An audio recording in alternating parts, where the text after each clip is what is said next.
I think, listen, I think it's really important to go in there and put the tape on and look at, some specifics here. There's a fumble on a punt return where we're going to have a chance to really put a gap in that lead. There's a blocked field goal and we're inside the 30 late in the game. We really felt like we managed and handled that last 2 minutes of the game. Our defense got the stop. We decided to use our timeouts so that they weren't able to just set up a end of game field goal, if you will.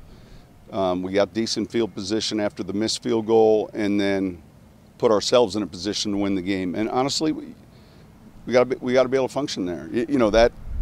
That's what they're paid to do, and it's, we're not attempting the field goal they just attempted. We're inside the 30.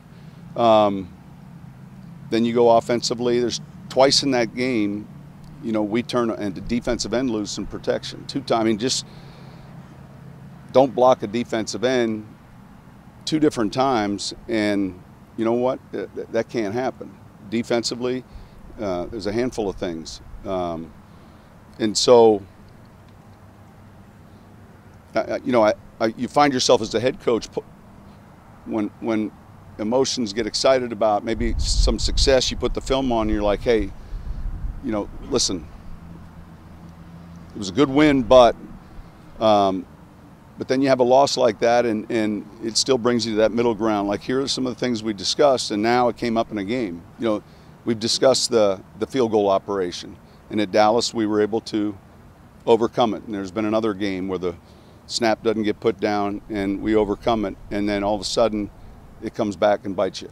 So those are things that are frustrating, and yet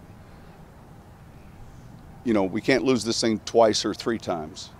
We lost it, and we didn't play well enough. We didn't coach well enough, certainly. And we got to get the corrections made and then get ready to play Washington.